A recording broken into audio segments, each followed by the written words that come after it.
I request lyricist Rambabu గారిని మాట్లాడాల్సిందిగా కోరుకుంటున్నాము. ప్రేమిస్తున్న చిత్రంలో నేను రాసిన ప్రణయ గీత ఆవిష్కరణకు విచ్చేసినటువంటి పాత్రికేయ మిత్రులకు, ఎలక్ట్రానిక్ మీడియా సహోదరులకు నా నమస్కారం.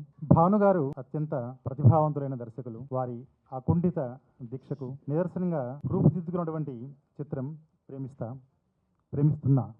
అదేవిధంగా ఎంతో బాధ్యతాయుతమైనటువంటి దర్శకులు కనక దుర్గారావు గారు మనకు ఈ చిత్రంతో తెలుగు చిత్రసీమకు వారు లభించడం అన్నది మన అదృష్టం.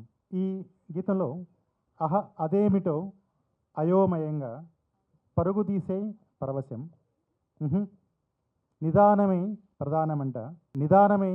ప్రధానమంట పర్వమంతా నీవశం అనేటువంటి ఈ గీతంలో నిదానమే ప్రధానమంట అన్నటువంటి పదప్రయోగం చేశాను. ఎందుకంటే ఈరోజు రెండు మనసుల మధ్య అనుబంధం ఏర్పడడం అన్నది ఎప్పుడు కూడా నిదానంగానే జరగాలి. అప్పుడు ఆ బంధం బలంగా ఉంటుంది. అందులో వేగం ఎక్కువ అయితే అనురాగం తక్కువ అవుతుంది అన్నటువంటి సందేశాన్ని యువతరానికి భానుగారు అందిస్తున్నారు. ఈ పాటను నేను రాశాను అనే కన్నా నాతో భానుగారు రాయించారు అంటే పూర్తి సమంజసం నేను భావిస్తున్నాను. నిన్నే ప్రేమిస్తాలో ఆనాడు సౌందర్య నాగార్జున గారు నడిచినటువంటి గీతం. ఒక దేవత వెలసింది నా కోసమే, ఈ ముంగిడ నిలిచింది మధుమాసమే.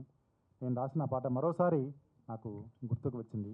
ఈ అనుబంధంలో, ఈ ఆత్మీయతలో, ఆ నటుల ఆ అభినయ పారవస్యాన్ని చూస్తే ఆ పాట మళ్ళీ గుర్తుకొచ్చింది. సంగీతం సాలూరి సిద్ధార్థ అద్భుతంగా చేశారు.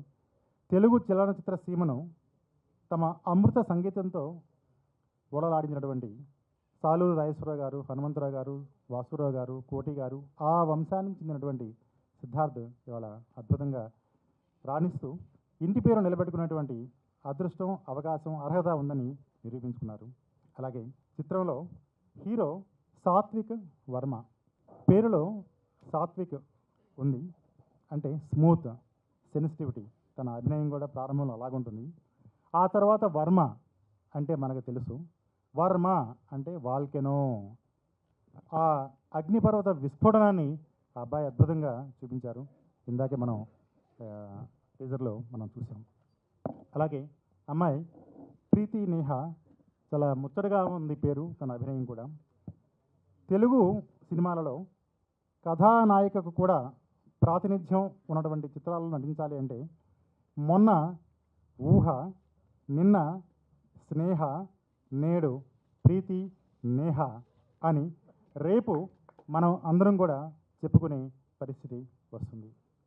ఇటువంటి అద్భుతమైనటువంటి చిత్రానికి ఒక బాధ్యత, ఒక సంస్కారం ఉన్నటువంటి దర్శక నిర్మాతలు పనిచేసినటువంటి ఈ చిత్రం ఇది తప్పనిసరిగా యువతరాన్ని సక్రమ మార్గంలో నడిపించేటువంటి ఒక దిక్సూచి అవుతుందని భావిస్తూ ఇటువంటి చిత్రంలో నేను కూడా భాగస్వామిని అయినందుకు సంతోషిస్తూ మరి ప్రేమిస్తున్న చిత్రంతో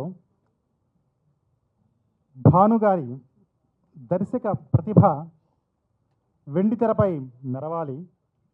సంగీత్ సాలూరి సంగీతం ప్రేక్షకులకు మురిపించాలి. వారి దర్శక ప్రతిభ వెండితెరపై మెరిపించాలి. ఈ సంగీతం ప్రేక్షకులను మురిపించాలి. అన్ని థియేటర్లలో యువతరాన్ని ఆనందంతో అరిపించాలి. కొందరి కళ్ళు తెరిపించాలి. ఇలాంటి వేడుకలు ఎన్నో జరిపించాలి. మన నిర్మాత కనక దుర్గారావు గారి ముంగిట కనక వర్షం కురిపించాలి. సెలవు. నమస్తే. Thank you sir. Thank you so much.